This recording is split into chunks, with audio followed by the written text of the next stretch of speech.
I hereby introduce to you Mr. Michael Veazey. Hey there, and welcome back to Amazing FBA. Today I've got a very important topic to talk about, and that is the so-called topic of product research.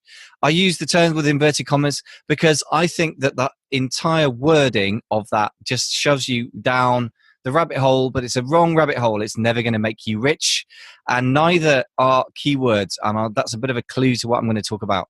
So I want to talk about this because I've been discussing this sort of thing with a mentoring client recently who just started working with me, and he owns an existing business and knows a lot about a particular area. And I said, well, why don't you start with that? Not only starting with what you know in general, but specifically the kind of person you work with. And there's an even bigger clue. So if you feel that working on your own is leaving you isolated and mystified and not motivated, and you're just paralyzed by indecision or by excess of information or just by paralysis by analysis, then it could be that you need some help.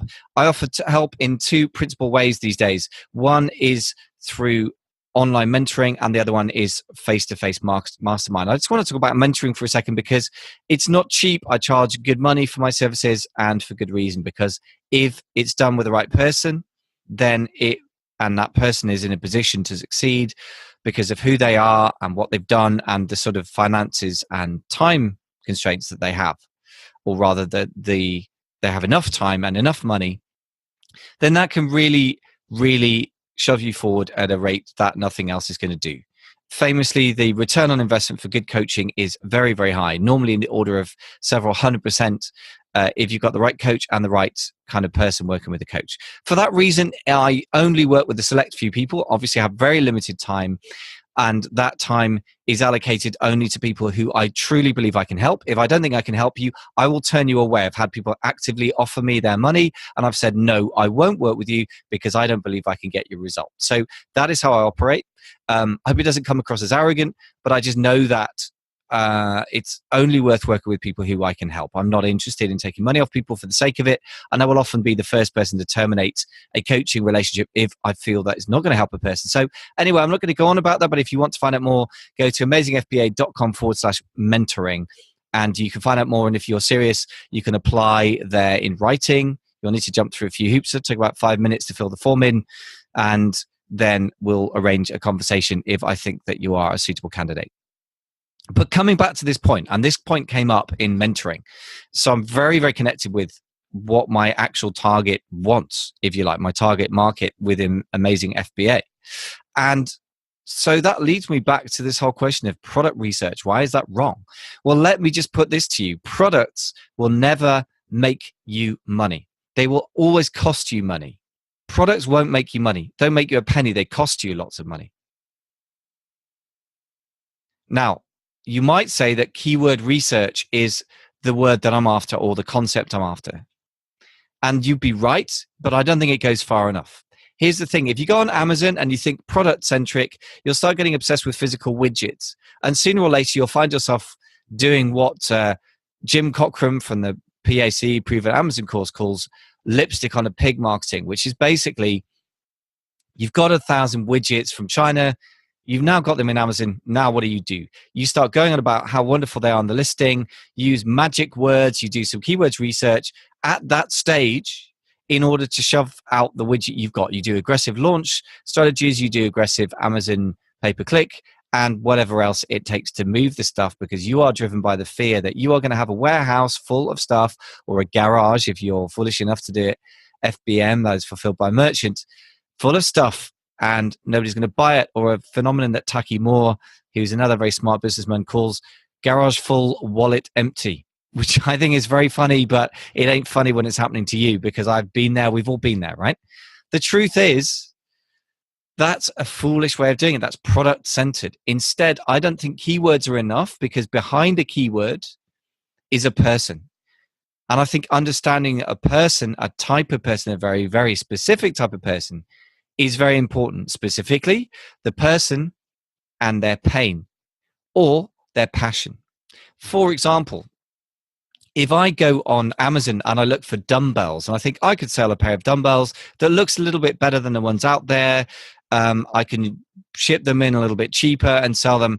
That's one approach, right? That's the product-centric approach. I'm going to look for dumbbells. I'm going to have the thing in my mind already, and I'm going to start looking for a very specific type of product, and I'm going to look for words that relate to a physical item, right?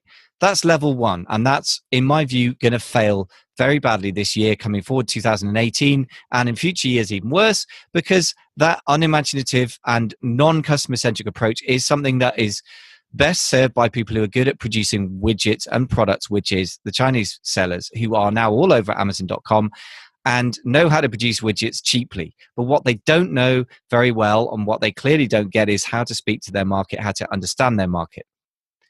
And one of the ways that shows up is their language, which is literally poor English. Now, it amazes me that some of these big sellers don't take the trouble and the money to ask somebody to just check their listing and improve the English. Tempting to offer. But for the moment, I'm going to stay away from that and help you instead. So the second thing to do then, the second level up, is to go, well, okay, but dumbbells, I mean, that's just a result of a search. Surely people might have put other words in than just very literal words related to this physical object. Maybe they were looking for weights or lifting weights or weightlifting weights, which begins to be a bit broader, because then you're going to start looking at a broader range of keywords, and you might find yourself a market that is not the same as just dumbbells, but is related to that, but which has a slightly different take on the keywords, and is actually fulfills the gap between supply and demand, which is what we're all after, right? Now, that's one thing. But if you are, for example, a gym owner, and you know people that use dumbbells, and you know why, then you have a much more sophisticated understanding of who's behind the keywords and why people are putting them into Amazon in the first place. In other words, the search intent, the implied intent behind it, which requires a bit of understanding of psychology and language and marketing, which is why it's never going to be something that people who are very product centered are going to be good at. And that gives us, who focus on this and do it well, an opportunity to try and beat out those people who simply produce a lot of widgets at a low price point, right? So if we understand our customer better, we can win despite that disadvantage. So what it comes down to is those keywords show an intent to solve a problem or feed a passion.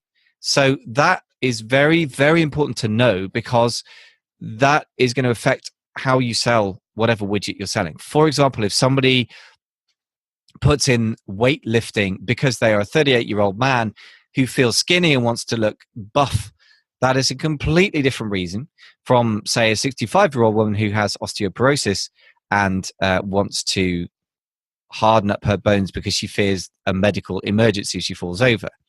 Now, this is an example that comes from a recent client of mine I've been working with, so I'm not going to give away exact products, but you get the very idea that we're talking about. This is basically the kind of thing that you need to be thinking about. Now, it's much, much easier to do that if you understand a particular market. So if you have a background for 20 years as a gym trainer, or if you have been working in property, or something else, like you've been working in an office for 20 years, it seems crazy to me to abandon all the knowledge that you come from that situation with and to just go off in a randomly different direction.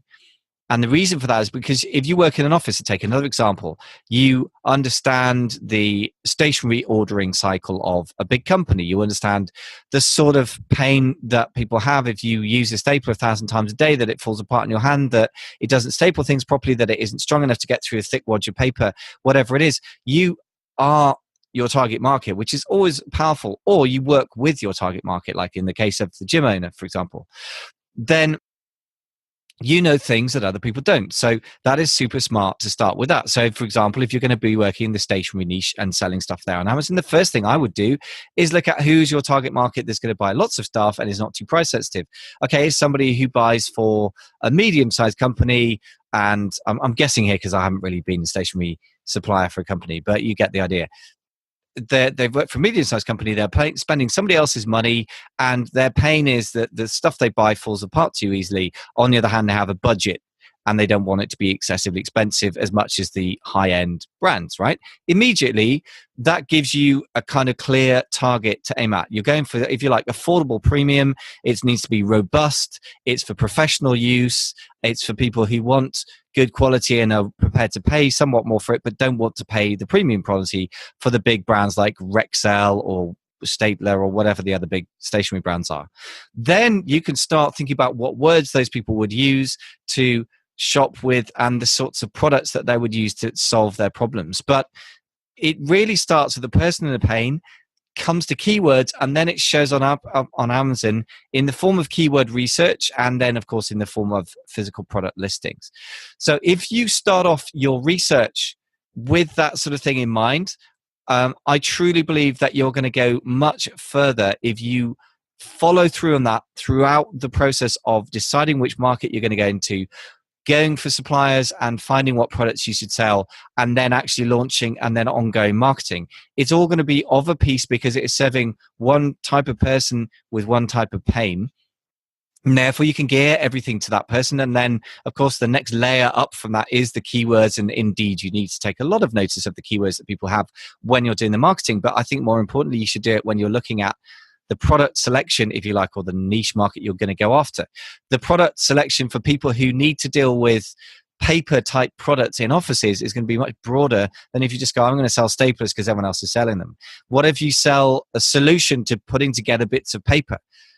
Maybe that's what you're selling, really. And that could include staplers, that could include paper clips, but it might include some revolutionary device that you and I have never heard of. But if you work in an office, you've just found out about it because you know about it from the inside track. Now, that's the perfect place to be. That doesn't always exist, but that's an example of the where you can end up when you start thinking from the point of view of a person and their problem and how to solve it for them rather than just a physical widget.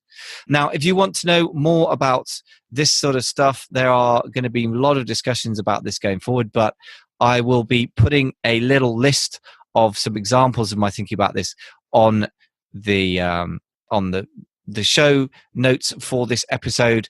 So just get yourself over to the blog, amazingfba.com/blog, and you will find the latest episodes there. And if you want to find this one, you'll find the cheat sheet that goes with this. Also, I just want to point out that there is no substitute for keyword research. This is not an alternative to that. That is in addition to that. The other thing I want to say is this year, more than ever, I am really, really pushing for the idea of external traffic driving back to Amazon. Amazon is amazing at conversions because they have people's credit cards on file, they have their addresses, they have everything, really, their phone numbers, their emails. They don't necessarily reveal them to us as marketers, but Amazon has them. So that means that the customers trust them a huge amount, and that shows up in incredible conversion rates. So Amazon is the place to sell stuff. However, it's not the only place where people shop or can be influenced to go and shop.